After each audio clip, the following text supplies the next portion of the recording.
Двајца кочанчани со бугарски пасоши отпатуваа во притвор. По четворица полицијата трага. Воздухот во источниот регион се поопасен, ќе се чисти со рози. Најбрзо и најмногу ги апсорбира тешките метали.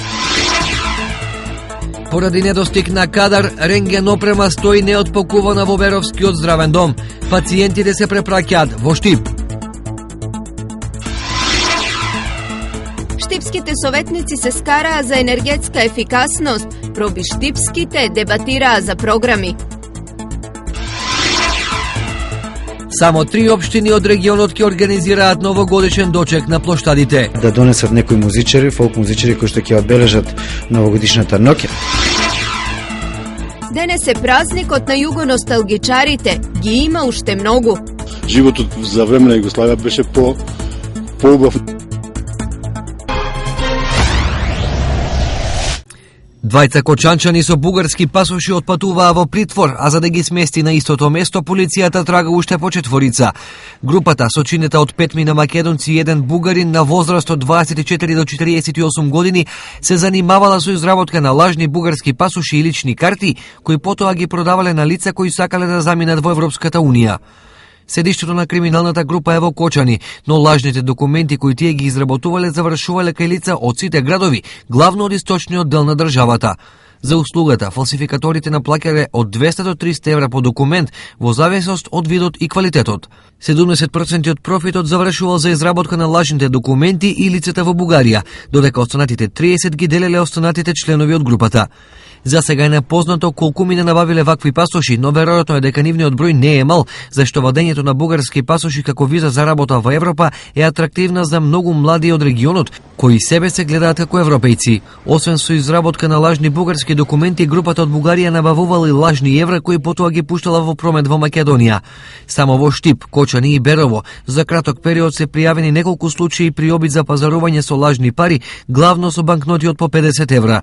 При претесот на домовите на осумничените, полицијата пронашла 18 банкноти од по 50 и 33 банкноти од по 100 евра. Истрагата покажала дека секој од групата имал своја конкретна задача. Едни документите ги набавувале во Бугарија, други барале купувачи за нив во Македонија, а трети пуштале во оптек лажни евра. Акцијата за спречување на шверц на лажни документи и пари прво почна од Бугарија кога беа приведени 9 лица. Тие, како и нивните јатаци од Македонија, ќе одговарат за злосторничко здружување, фалсификување пари и исправи.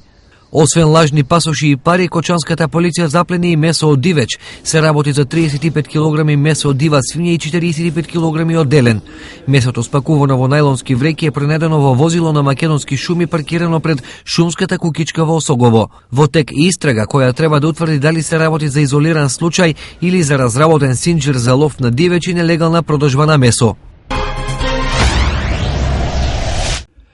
Воздухот во источниот регион е се понечист. Речиси во сите општини, концентрациите на честички од прашина, тешки метали и други загадувачи биле поголеми од просечно дозволените. Ваквата состојба е особено изразена во Кочани и Штип, каде во одредени периоди од годината загадувањето на воздухот е и до 3 пати над дозволеното. Големен морталитет на експонираната популација, акутно влошена состојба кај лица заболени од хронични респираторни заболувања, влијае врз заболувањата од акутни респираторни болести и канцерогени заболувања. Најприсутни, така наречени аеросидименти се оловото и кадмиумот, па општините од истокот нивки ги чистат со рози. И ќе посадиме роза центифолија, тоа се ружи, односно трендафили, и мислам дека тој дел ќе биде заокружен. Зошто токму рози? Розата, кога ќе се засади во места каде има издувни гасови, односно тешки метали, е едно од растенијата која најбрзо и најмногу ги апсорбира тешките метали. И тоа ги концентрира во своите латици, така да понатаму не врши деградација ниту на почвите, ниту на воздухот. За почеток, намерата е да се засадат по една роза на секој жител, што значи дека општините ќе треба да засадат околу 200.000 рози. Инаку станува збор за еден од најубавите видови на цвеќиња, кои ги има во околу 3 до 4.000 видови од 100 до 160 родови, со долга фаза на вегетација од 9 месеци, што значи и толкав период на чистење на воздухот и почвата. Нов апарат за дигестивна рентгенологија со години стои спакуван во Беровскиот здравствен дом. Јапонската донација во овој здравствен дом не ја најде својата примена, бидејќи здравствениот дом нема вработено рентгенолог, па наместо Берово да прерасне во центар за рентгенологија на крајниот исток, денес пациентите за дијагностика на болести на дигестивниот тракт одат во Штип. Пак се стави во употреба, сега знаете со најновите методи на оваа ендоскопијата, многу по софистицирани методи се работат, така да се она што е поново треба да го применуваме. Меѓутоа немаме сега рентген вработено доктор, затоа што докторката ни замина во пензија. Во Берово во моментов одлично функционира мамографот кој го води рентгенолог кој доаѓа од Пехчевската здравствена установа, кој заедно со другите рентгенски снимања за 4 часа работа во Берово дневно прегледува и по 40 пациенти. Склучено спогодба и ни доаѓа докторката рентгенолог, од која сум крајно задоволна од работата и работиме со сите пациенти се примаат и немаме никаков застој, таа доаѓа секој дневно. Инаку здравствените домови од крајниот исток ќе се офајдат со нови вработувања на лекари и друг персонал, па Делчево и Пекчево ќе добијат по 2 вработувања на лекари во итната медицинска служба, а Берово освен 2 лекари ќе вработи и 2 возачи. Тоа ќе имаме 4 тима во итната помош, со што ќе се подобри покриеноста 24 часовна континуирана здравствена заштита на населението. Од тие доктори еден ќе замени на специализација во болничка педиатрија, со тоа ќе се разреши и тој проблем што го има во моментов. Освен новите вработувања, здравствените домови од крајниот исток добија и нови специализации на лекари од јавното здравство. Пехчево доби специализација по вонболничка педиатрија, Берово веќе има специализант за интерна медицина, а во најава се специализации по рентгенологија и ургентна медицина, додека Делчево очекува специализации по трудова медицина и рентгенологија. Програмата за енергетска ефикасност ги скара штипските советници. За опозицијата спорна беше временската рамка за нејзината реализација. Првата група на забелешки се однесува на оној процедурален дел, по делот на пробивање на сите пристојни рокови за донесување на една вака програма, која што да се подсетиме е за период од 2013 до 2015 година.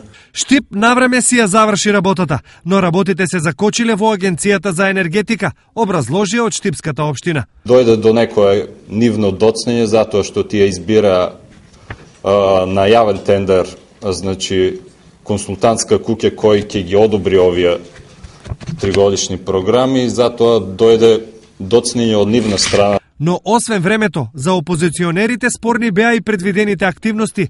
Тие повеќе внимание и проекти бараа за училишните сали. Тука не се спомнати салите на овие училишта во целиот извештај,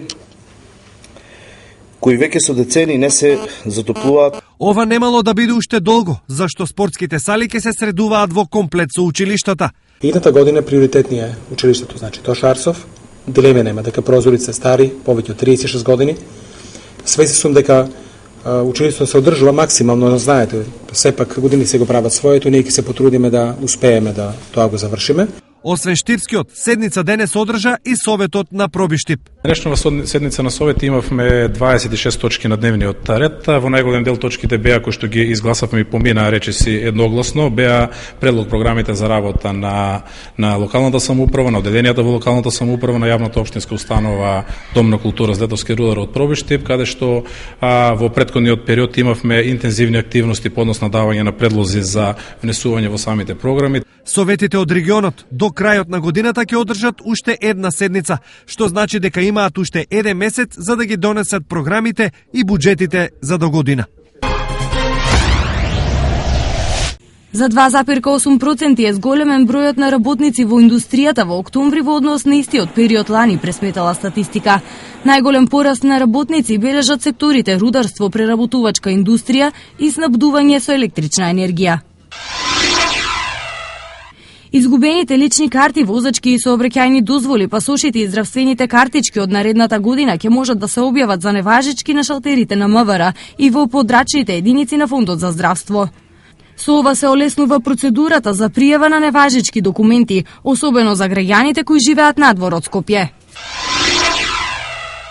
Владата на Република Македонија започна со реализација на проектот за поддршка на домашната музичка продукција. Објавен е јавен повик за пријава на стручни лица кои ќе бидат дел од комисијата која ќе одлучува околу субвенционирањето. Таа стручна комисија треба да ги донесе своите мислења, своите вредносни судови, да го истакне она што тие како предлог го имаат да го реализираат, односно кои дела да бидат поддржани.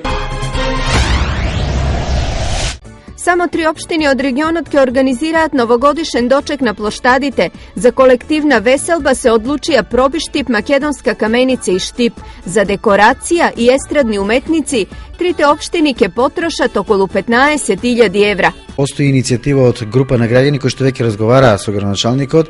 Тие имаат идеја да донесат некои музичари, фолк музичари кои што ќе одбележат новогодишната ноќ, а општината ќе им излезе во пресред со логистичка поддршка и евентуално давање на, да речеме, бината која што ја направи самостојно општина Штип. Имаме озвучување и музика, меѓутоа некој специјален новогодишен гостин немаме. Во Штип најверојатно забавата ќе ја креира фолк звездата Наум Петрески, кој самиот посакал годинава да настапи овде. Во Кочани колективен дочек на Нова година досега немало, па организацијата и овој пат ќе се сведе на традиционалниот предновогодишен концерт. И очекуваме ова година новогодишниот концерт да биде од меѓународен карактер, заради тоа што нашите побратимени, музичарите од нашиот побратимен град Сигет-Сен Миклош ќе настапат исто на новогодишен концерт. Останатите општини се уште размислуваат на тема Нова година, но многу пари за неа нема да потрошат. Ќе остане ланското украсување и можеби со мала надополна. Од она што е како пречек на новата година, на самата вечер, пак ќе поминеме во скромна атмосфера, не планираме дополнителни издатоци за таа намена оваа година. Сепак, какви се плановите на граѓаните за Нова година? Некој од подобрите локали во Штип, најверојатно кафички би тоа. Ќе се организираме со друштво, ќе на пониква, ќе се забавуваме. За оние кои сакаат поексклузивен дочек, интересни аранжмани како и секогаш им нудат туристичките агенции. Значи, интересни се аранжманите за Истанбул, како најпродавана дестинација од Македонија. Потоа имаме понуда за Будимпешта, 2 ноќевања во Будимпешта и дочек на Новата година во Виена. Исто така стандард Белград, значи Сараево. Цените се од 6.500 денара до 7.500, значи таа е некаде ориентационата цена, околу 100 евра. Оние на кој Нова година им значи малку, секогаш на располагање ги имаат дневните соби, што за славење, што за предремување.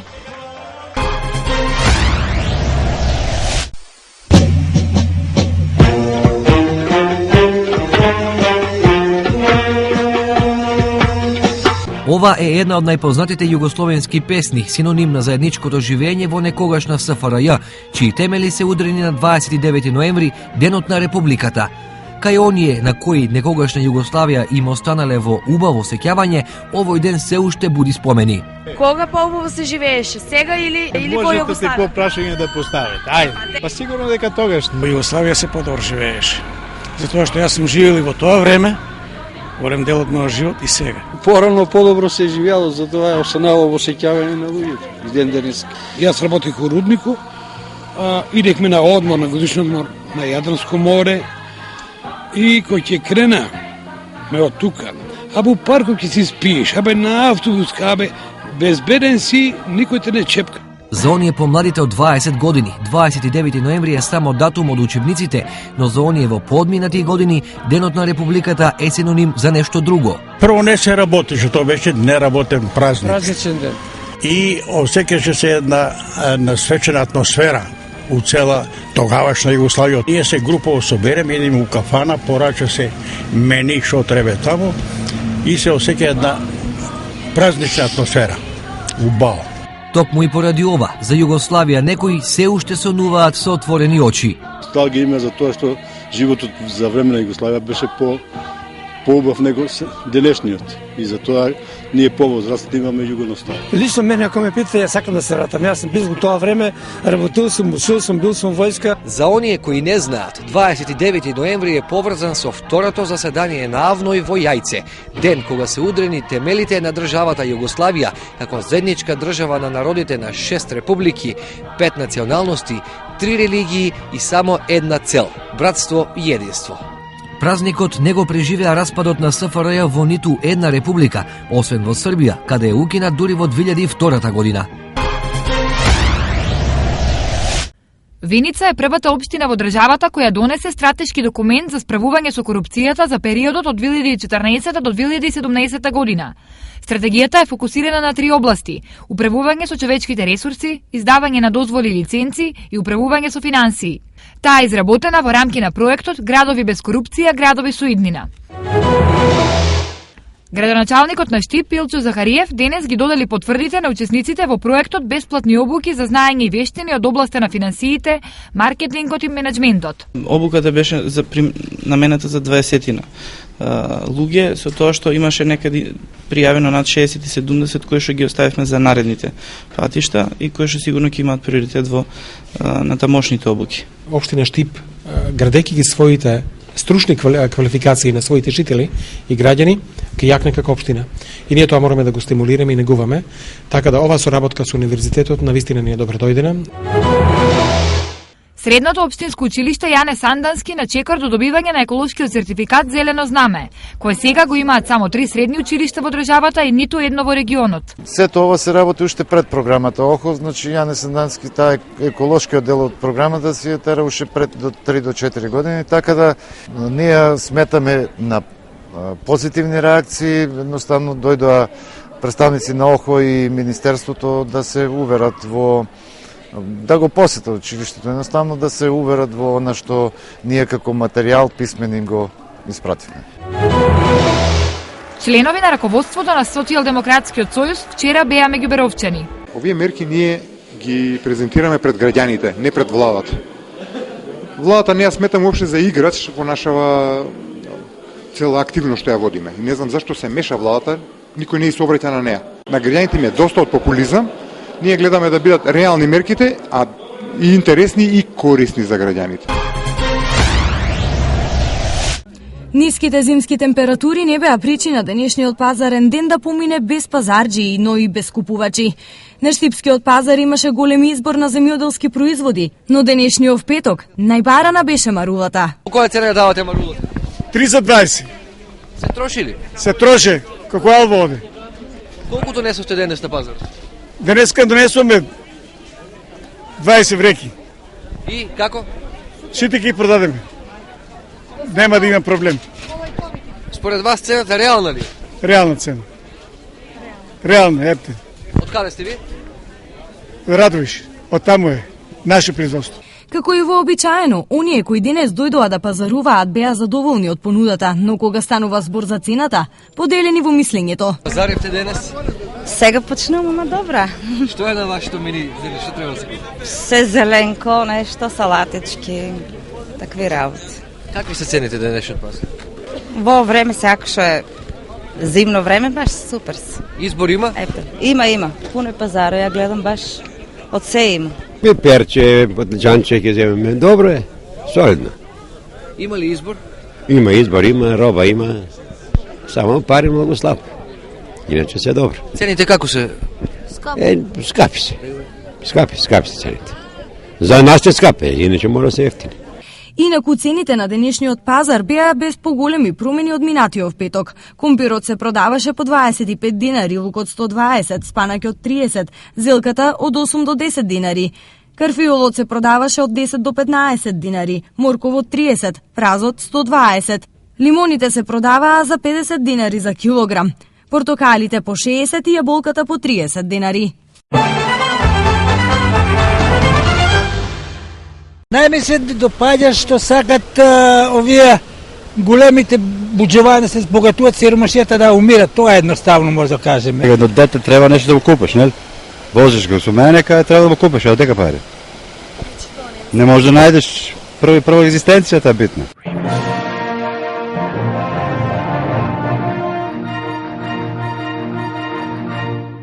Денес во Штип се одигра надпреварите од првото коло од Универзитетската лига на Македонија, односно се играше мал фудбал и кошарка. Во мал фудбал учество земаа 6, додека во кошарка 4 екипи. Организацијата е секако на ниво. Ова не ни е прв пат, значи веќе имаме неколку турнира организирано. Масовноста е поголема, како што можете да забележите дека овде имаме и активни спортисти кои што настапуваат за универзитетските лиги. Во мал фудбал, Универзитетот Кирил и Методи го совлада Тетовскиот универзитет СЕ со 6:4. Фон го победи Универзитетот Климент Охридски со 9:5, а Штипски Гоце Делчев заврши 3:3 со Славјанскиот универзитет од Битола. Кошаркарите на Угада ги победија на УКИМ со 75:70, а Фон со 66:19 беше доминантен над Универзитетот Климент Охридски. Па понатаму, наредно во среда се одржува второ коло, кој што ќе биде во организација на Универзитет Климент Охридски од Битола. Инаку, во среда Универзитетот Гоце Делчев ќе има своји представници и во пинг-понг и шах. Својот револт кон компанијата за струја, земјоделец од бугарското село Белодол го искажал трчајки 35 километри за да си ја плати сметката за струја од 20 евра. 44 годишниот Хасан Мехмет парите за сметка ги собрал во монети и ги ставил во ранец, тежок 7 килограми, кој го носел на својот грб. Но овој чекор Хасан се решил зашто со години компанијата не го решава проблемот со нискиот напон на струја со селото. Православните христијани утре го празнуваат светиот Григорија Чудотворец, а во католичкиот календар е назначен Адрија.